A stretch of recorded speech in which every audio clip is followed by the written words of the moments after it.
have Hayley Elwood. Hayley, thank you so much for jumping on with us. Gilbert, nobody wants to see you. Sorry, I know. Hayley, get me off the screen. Sorry. Haley, how are you doing? Thank you so much for jumping on with us. I'm good. What's up, guys? Can you hear me okay? Yeah, yes, loud and All right, clear. cool. Perfect.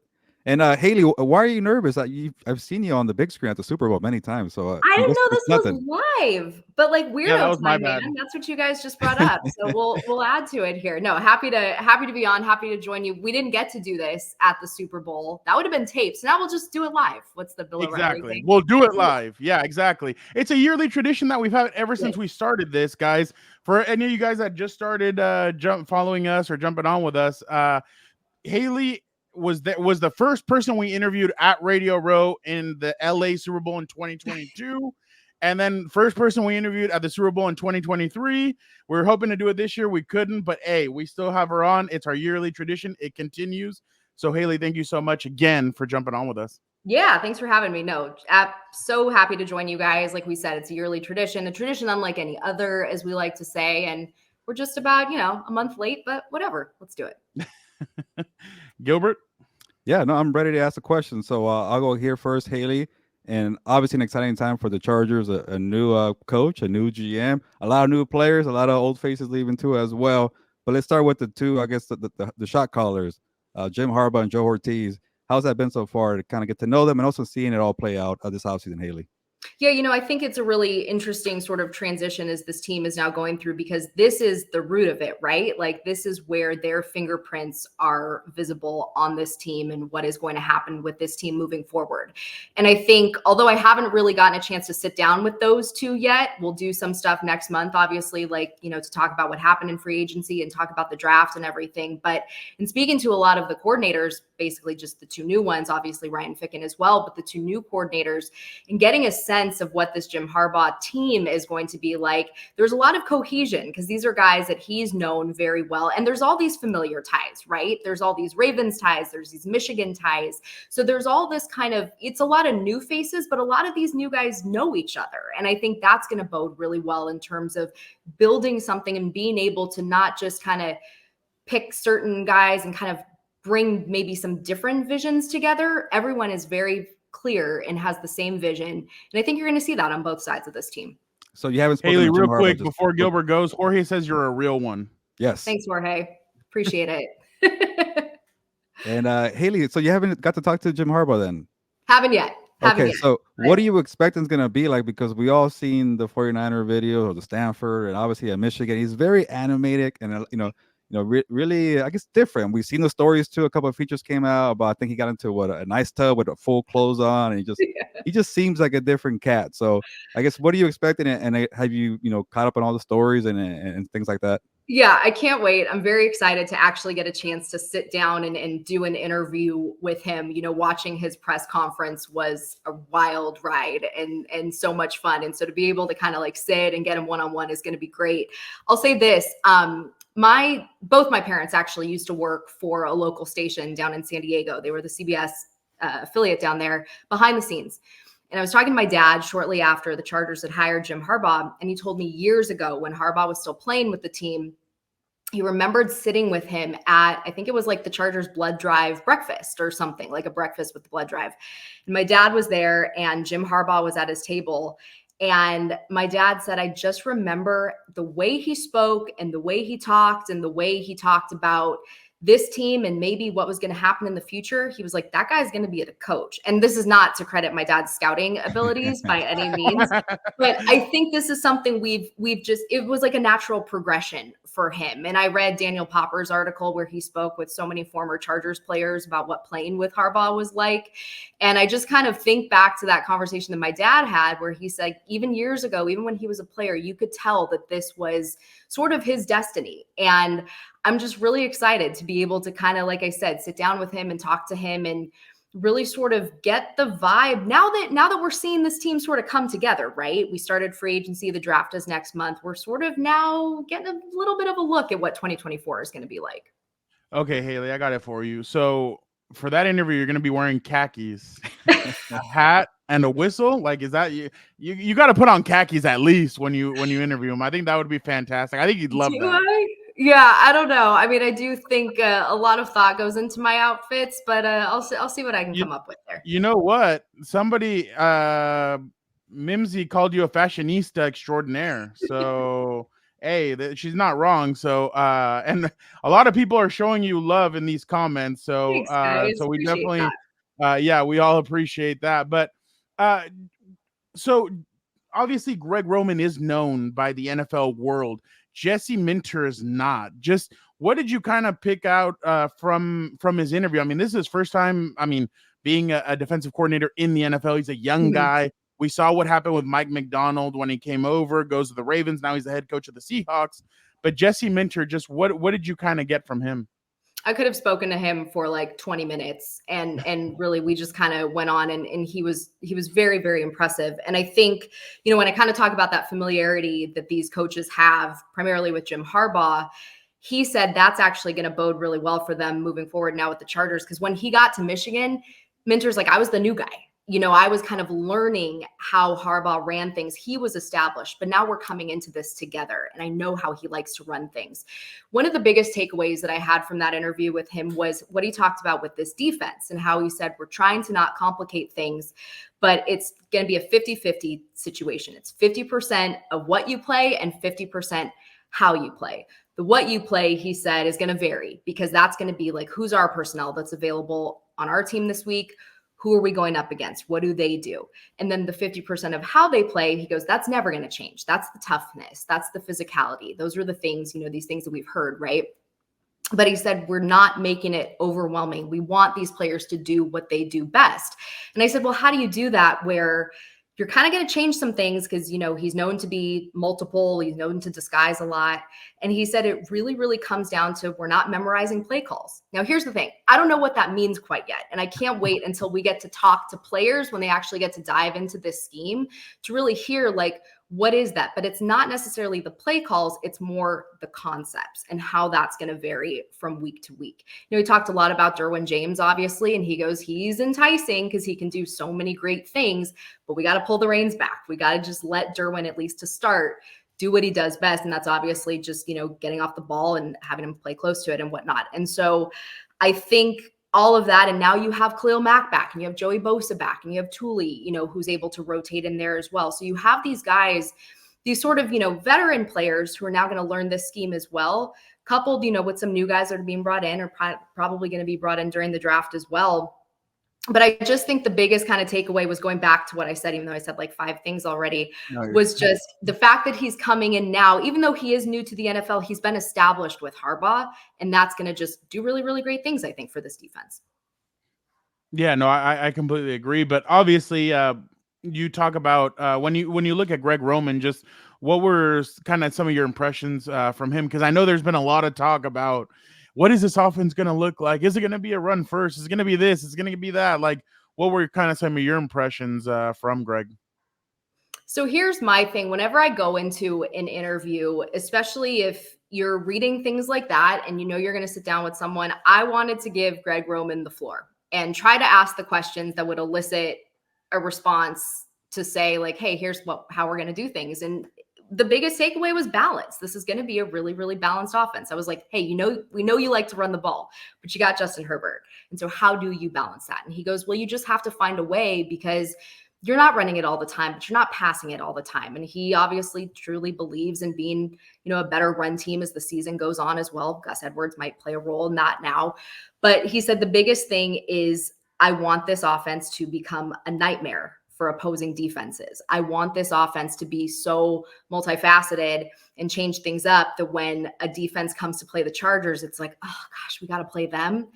And Fernando, like you've been around this team for a while and you've watched the Chargers for a while. And we remember like growing up in the mid 2000s, that was the Chargers team, right? They were a freaking nightmare on offense. And I think that, you know, might it take some time? Sure, because we've seen now a lot of attrition happen within this offense over the last week or so and what's to come.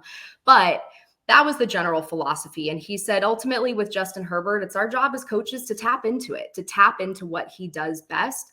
And so I think, look, he laid it out there. We're going to see what happens. Like I said, there's been a lot of change over these last couple days already with this offense. But, you know, this is a deep draft, and I'm sure there's going to be some new guys to come in, and they'll all just build it together.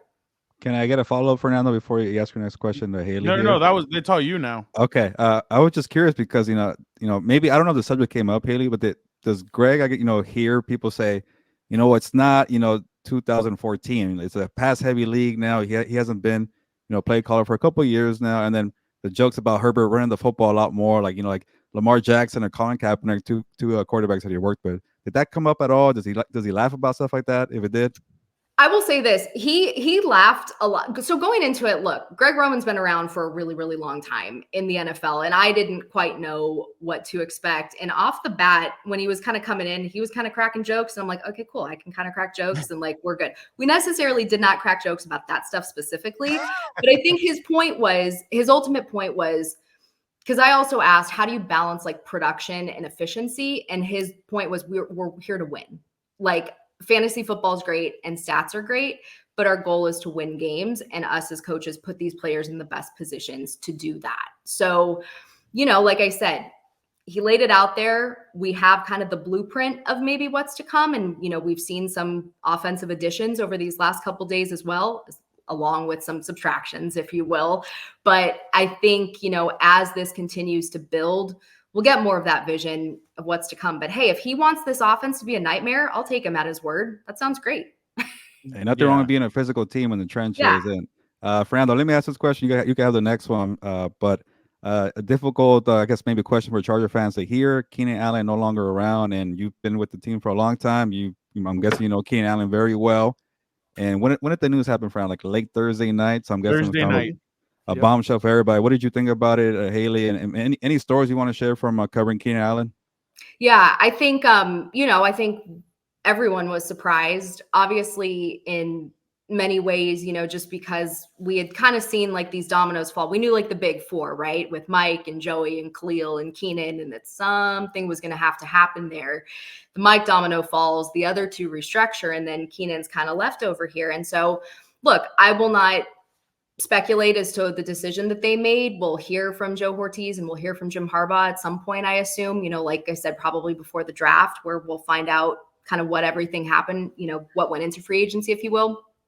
But it's a crazy loss to think that Keenan Allen will not be on this team moving forward. And there's a couple of things I actually like wrote down some notes because I thought we were going to talk about this and I had some thoughts. But I'll say this. We talk a lot about, well, actually, I'm going to rewind. We talk a lot about Justin Herbert's sort of impromptu ascension into the NFL and his start. And it's not necessarily a start with Keenan Allen, but if Malcolm Floyd didn't get hurt in 2013 and didn't get, horrifically carted off the field with a season-ending neck injury, would Keenan Allen be who we know Keenan Allen is? And it's just kind of crazy when you go back and you look at the circumstances, because he really couldn't crack. It was, I think, week 2 of 2013. So it was still early, but he was this 3rd round pick coming off these, injuries, didn't work out at the combine. There was a lot of questions. I actually went back and I looked at his NFL draft prospect like profile, and he was expected to go in the top 25 if his knee and ankle checked out. He went 76th. So it is crazy when you look at that and you look at what happened with Malcolm. And the good news was M80 was able to come back and they were able to play together and all of that. But I wanted to say that, and then I'll tell my kind of story that I sort of tweeted the other day. But in 2013, I was a student at Palomar College, and my timeline's really funky. I had already received my bachelor's degree, but Palomar had a great broadcast program, and I really wanted to like learn how to do this, like how to do all the hands-on stuff. And they had a weekly 30-minute newscast. And so I had this crazy idea in spring of 2013 to write Bill Johnston, who was the head of PR at the time at the Chargers, and say, hi, my name is Hayley Elwood. I'm a student at Palomar College. I'm in their North County news class. Is it possible to maybe get an interview with the Chargers' 1st round draft pick, whoever that is? Thinking he's going to say no. He writes me back and goes, yeah, like whenever we do our introductory presser, which I think was probably on Saturday, after, like the 3rd day of the draft or whatever, you and your camera guy, come on down. So DJ Fluker is the choice, obviously. And then Manti Te'o goes in the second, and Manti, Fernando, you could attest to this, just like dominates everything, right? Because all of a sudden he becomes the story.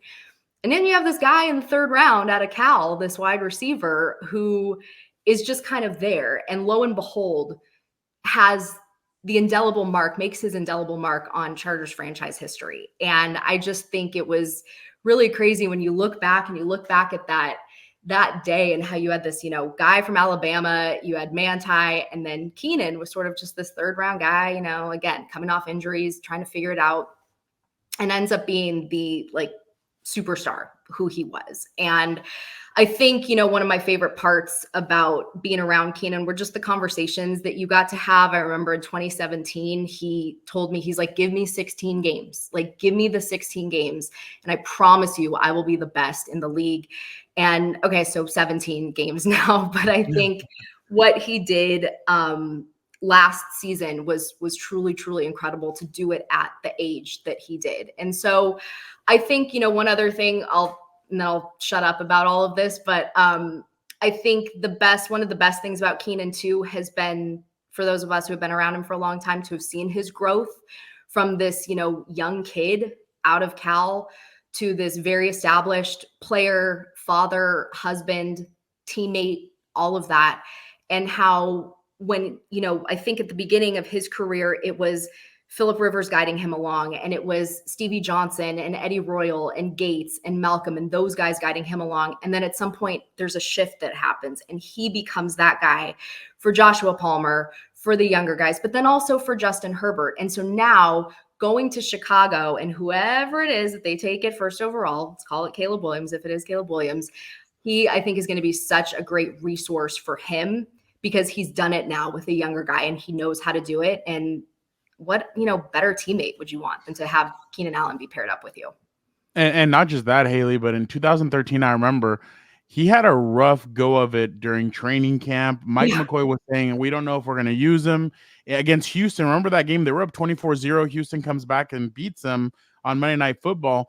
And Keenan was inactive for that game. So they had thrown him in there in that Eagles game. And all of a sudden, it's like it starts clicking. But yeah, that's what I was telling Gilbert last week, is that I know Gilbert was with him for about 3, 4, 5 years, but I mean, you and I were with him for all 11 years. So it was definitely interesting to see just the way he kind of came in, how he grew, how he was able to be one of those guys. And he always talks about it. He's like Gates, Eddie, all those guys, like they were always so great with me. So that's what I want to turn around and do. So DJ Moore, you're going to get a great guy who's going to teach you a lot about the game, because DJ, we've seen exactly the kind of player he's been. So that definitely is going to be interesting to see him now in Chicago. And I'm going to be honest. I'll throw some honesty out there. Caleb, you better be ready, dude, because this guy's going to tell you how it is. Like, he's not going to sugarcoat anything. If he doesn't think like you can rock it, he's going to tell you. So you better be ready for that truth serum, as they say, because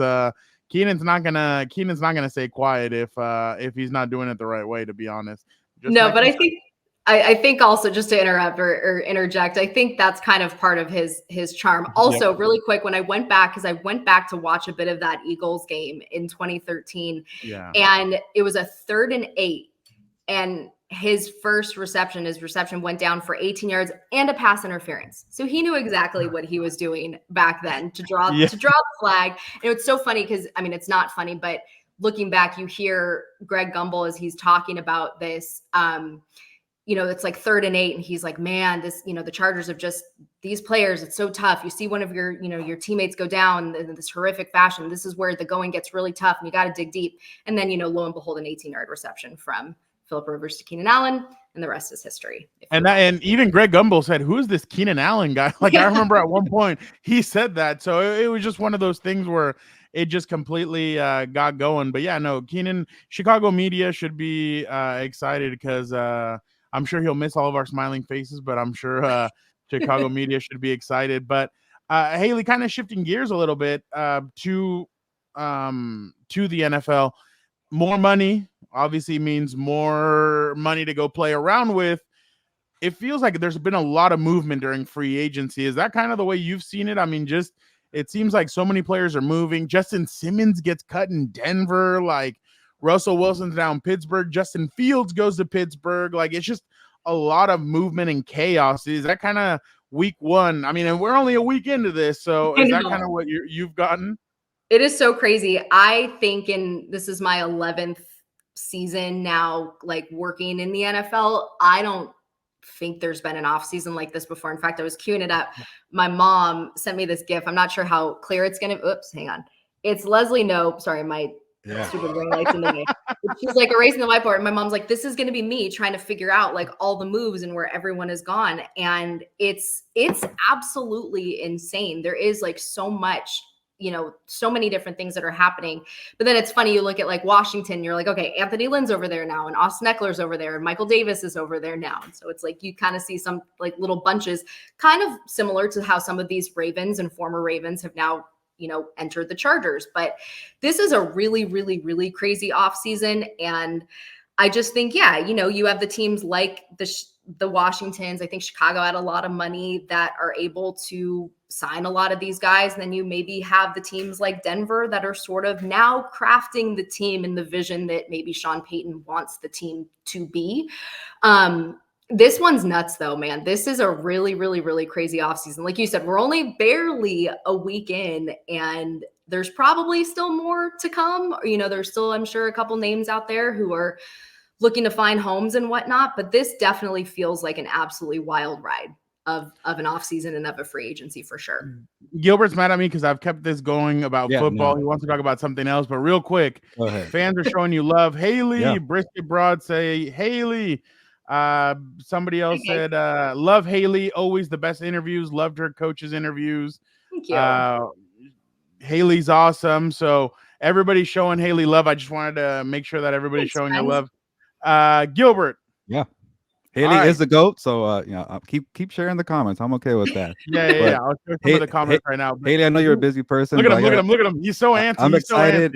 And you were talking about drama. I like drama, so I like drama TV. I know you like to watch reality TV. And by the way, we have that in common, reality TV. And also, we don't like avocados. I'm going to say it on the chat. People are going to lose their mind.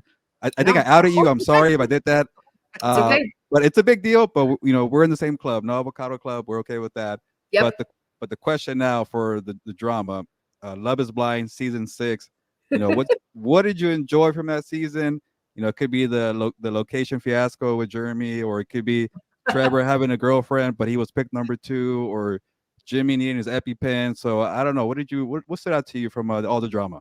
So if we thought free agency was weird, it has not had anything on season 6 of Love is Blind. This was the craziest season. Look, I don't watch The Housewives. I really don't watch any of the Beverly Hills or Real Housewives franchises at all. Love is Blind, I guess, is my reality TV. And I'll say this, I think it's kind of funny how, because at the reunion show, they brought some old couples back, and I didn't totally remember everyone because I feel like, sorry, Jorge, I know I don't like avocados. Sorry, I shouldn't. Now all the comments are like, well, boo. Anyway, but somebody said, Haley, we love you. So there you go. Oh, okay, there we go. I realized though, I dump so much. As soon as the season's over, it's like it goes in the hard drive in my brain and then straight to the recycle bin, and I just forget about it. I'm never forgetting season 6. As long as I live, season 6, much like Shake in that one season and everything that happened with him, I will never forget season 6. Favorite moment, craziest moment, hard to pick. There was just so much. And I think the other crazy thing too was everything that was sort of also playing out on social media, like on TikTok or Instagram or whatever it might be, that because everyone's a sleuth now, because Swifties have sort of commandeered this new generation of FBI investigators online, people are finding all this stuff. And then also people were sharing and volunteering some of this stuff, like Trevor's ex, if you will. Man, it is really hard though to pick. Can I go now? Yeah. Let's just talk about. You want to pick for her or what? No. I'm saying no. I'm saying. Remember, Trevor's can I go now? Can I? Yeah. First off, I don't know what to say. I have never seen a more uncomfortable human being on television in my life. And I loved Mina Kimes' Love is Kimes recap podcast that she and David did, and I thought it was so great. And they almost talked about was it a bit? Was it a little was it a Like, were we playing into it a little bit much? I don't know, but that was something. Megan Fox. Megan Fox, yeah, and guys. The things open up and you could just tell his face is like Jimmy was like like okay. So let's actually talk about this, because this is something that Mina Kimes had talked about and I totally agreed with, because Nick and Vanessa Lachey, as I said, I do not watch the Real Housewives franchise, and so I've never seen one of their reunions, but I saw a lot of tweets that I think Andy Cohen needs to start like running these reunion shows, because he'll ask the questions. And Mina Kimes had said, they didn't first off, they never touched on Jimmy and Chelsea in the reunion show. And like, what the heck? Because there's a lot to unpack there. But there's a petition out since last year to get Nick Lachey and Vanessa Lachey out and to get new people in. Yeah, but people have said Gilberto needs to be in there, but I don't know. I think your brother being down with gladly. You asked the right questions. So the question that they wanted to ask was to Chelsea, like, you sort of built this relationship on like a false pretense, because if you're behind a wall, and if I was to tell someone I look like Megan Fox, like, what is the image that's in your head? It's Megan Fox. Like, that, it's never going to change. Even if you're talking to a girlfriend on the phone and you're like, oh, hey, and you're like, oh my gosh, I met this girl, like this friend, and she looks like Megan Fox. Like, I'm going to think that girl looks like Megan Fox. Like, I'm not thinking anything different, but sweet Chelsea, man, not By great. the way, somebody on TikTok put they're like, you guys are imagining Megan Fox in a different way. They put Megan Fox's face on Jay Leno's like face shape, and it actually looked like Chelsea. Like, that wasn't wrong. So I was actually I actually thought that was pretty funny and spot on. And Hayley, I think Jimmy did call his girlfriends, because he has a lot of girlfriends, and said, I'm seeing this Megan Fox person. By the way, that was actually pretty fun. Well, not funny. Well, I thought it was funny. I know. See, that's the thing, though. It's like, it's hilarious, but it's not. Yeah, they put his business out there with him and his friend like sleeping together or hooking up or whatever. And then he's like, yeah, she was really pissed at me for that one. And it's like, well, yeah, that's the danger when you're on these shows, is that some stuff can come out. And it seemed like Megan Fox Jr. over there was drunk that night when she started bringing that stuff up. But it's also kind of on the camera people to be like, hey, like, maybe he doesn't want that stuff to get out, but keep it rolling. Yeah. Like, they were like, yeah, keep it going. Because they still edit it, right? And I think that was sort of Chelsea did, I think, kind of say in the reunion show that though she said it because she was like acting kind of nuts and she wanted like the reasoning to be out there, which I guess I understand. But like, it's, if someone tells you something in confidence, like, hey, this happened, like, I'd rather not air it out. There is a third party involved, and like, you shouldn't be bringing them into this, very like unforgivable situation. What if they're seeing a guy or a significant other or whatever, and then all that happens? So yeah, that's exactly it. But I don't know how you felt, but I thought in the reunion show, Nick Lachey, he got kind of heated in one point. I don't know if people missed this, but I thought the reason why they brought back former cast members is to kind of be like, hey, this is real. This isn't like to come out, because they got really mad at Sarah Ann. They got really mad at Trevor. They got mad at some people because they're like, you guys are just here for clout, this, that, whatever. And we are in that age where everybody's doing stuff for clout or whatever. But it seemed like Nick Lachey was really harping on that. And that's why they brought out all the cast members or former cast members and stuff, because it seemed like they were really harping on, hey, this is legit. This is real. But at the same time, it's kind of like, well, how don't you expect people to go in there and put out a front? Like, there were some other people that, like you said, Chelsea put up a front of, hey, I look like Megan. Like, people, I don't know, because if you think about it, in the first 2 or 3 seasons, people were making it all the way to the altar and then saying yes or no. Now everybody's kind of like the I can't remember his name. Gilbert, you know who I'm talking about. He looks like a friend of ours. They ended up calling it quits like Kenneth. Yeah, Kenneth. They ended up calling it quits like an episode in. Yeah. And middle it's school like, principal, yeah. Yeah, exactly. But like, they called it quits like half of an episode in, and it's like, that used to not happen. And then last year or 2 seasons ago, I remember that guy that's now he had somebody else. She was really mean, and then he like tag teamed somebody else in halfway through the season. Then he ends up marrying her, the couple that were pregnant. And they just showed them on the reunion. I know too many names. Sorry. Yeah. Zach and Bliss. But whatever. That's what I mean. Like, it just seems like they're not making it to the altar anymore, and I think that's what fans are starting to get really frustrated with, is that they're not making it to the altar. Well, and they brought Kwame and Chelsea is now working for Love is Blind and working for like the casting or whatever. So I think you're probably onto something there, that is like that there might be something there where they're trying to make this more legit. But like, it is, it is an experiment, and I don't know how you do it. I mean, look, Johnny and Amy seem like they're great, and they seem like they're totally going to make it all the way and whatnot, until the end of time. But it is a little weird. Can't really imagine doing that. Can I say one other favorite thing? Because I did kind of tweet this a couple weeks ago. So my other favorite thing this season, we know about like the goblets, but I have never paid attention to the plain hats that they make certain cast members wear. And so there was a couple, I think it was the episode where they all went to the lake or something. And Jeremy and Jimmy had these plain like Amazon basics, like trucker hats. Like a stalker hat. Like you're stalking somebody, So like sunglasses, yeah. And the super funny thing is, so like up here, I have a photo with Fall Out Boy. Patrick Stump, the lead singer, loves hats. He loves hats. He loves plain baseball caps. But you can find plain baseball caps out there. But these were like, I don't even know where they found these. And my favorite part too, besides like when you saw two of the same, like two guys wearing them in different colors, later on in that episode, they ended up going to when they try on the suits, like the suit day with all like the groomsmen and wedding parties and whatnot. And like one of their friends is wearing one of these hats. And I was like, he rolled up in like a Carolina Panthers hat or something like that. Take it off. Yeah. Like, no. We got here, take this and put this on. I didn't even think about that. I kept saying that, like, that's a hideous hat. And then like wearing that nasty hat with the Hawaiian shirt, like I guess that's a look now. But guys, you're on Love is Blind producers. There's got to be like better like hats on the Amazon three of us. Or something that, the three of us should join Love is Blind. I'm gonna do a promo. Give him a Compas hat. There you go. It's funny. My brother's like, I'm gonna put you on Love is Blind. I'm like, why? He's like, and then you just wear Compas gear the whole time. Like, they're not gonna let me do that. Just stand in there and like wear the sweatshirt and stuff and like.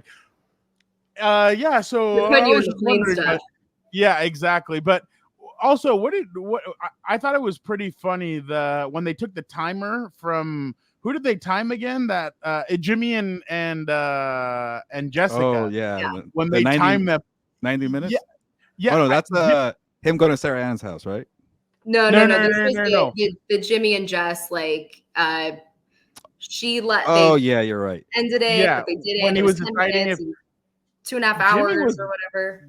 Jimmy was like low key, like not only toxic, but he was very like a pathological liar. Like he lied for everything that was going on, and it just seemed like it was so weird. But and then AD and that one dude, I like he's like basically begging her to go back, but at the same time he's like, "Why do you feel like I'm gonna cheat?" And Gilbert and I and my brother had said this, like he just wants to get the cheating out of the way and then get with her, but it's like. That's not the way it works.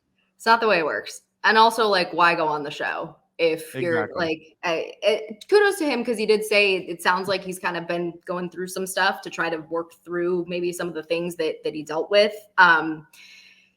Just a banner of a season, but for probably not the ways that a season would want to be remembered. Do you watch Perfect Match? No, but I might now. Okay, last season's Perfect Match was actually like it was like toxic as hell. I think either one of us got the other one into it, and it's actually pretty interesting to see the whole dynamic of it. They just bring like people from other shows, they bring them in, and it's like a whole it's like Big Brother kind of in a sense. Okay. So it's very toxic, and I guess they're bringing Jessica from this season. Mm-hmm. They're bringing Izzy from the previous. So like.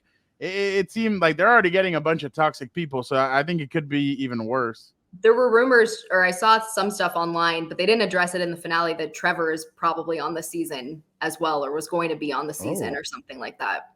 Oh, wow. That's interesting. He's got to drop the girlfriend first and then go on the show. Yeah. Yeah, no, 100%. Gilbert, any more questions about Love is Blind? No, that's it. Thank you for the extra time, Hayley. I needed to ask those questions, and I appreciate the answers. Hayley, are you cool real quick? Oh, my bad. We always balance like football and pop culture, so it's great. Hayley, real quick, are you cool taking like maybe one or two fan questions? Is that cool? Sure. I'll do my best here. Yeah. There you go. Any news on when the Chargers are moving to the new training facility? Don't have the exact dates on that, but I do believe it is expected to open this year. If you've driven by it, it looks pretty incredible and is on its merry way to get done. So I believe that was always the goal, was summer of 24. So we'll see what happens from there on out. There you go. How much does Justin Herbert not like to talk when cameras are on? I've enjoyed all my conversations with Justin Herbert. I will say that. I believe he has a very underrated sense of humor. He is extremely dry. And I think the thing is, it's when you're around different players, you just kind of know what you're going to get. And you know that Justin's here to play football. And I don't even think it's really that he doesn't like the cameras necessarily. It's just he's here for the right reasons, not the wrong reasons, to use a reality show line, if you will. By the way, last year when he got hurt and he's like, "'Tis but a scratch," like, see, I thought that would like, he kind of like, in a sense, kind of like Joe, like a different version of Joey. Like, they have a different kind of humor. They find different things. Bash, I'm not gonna ask that. Shut up. Okay.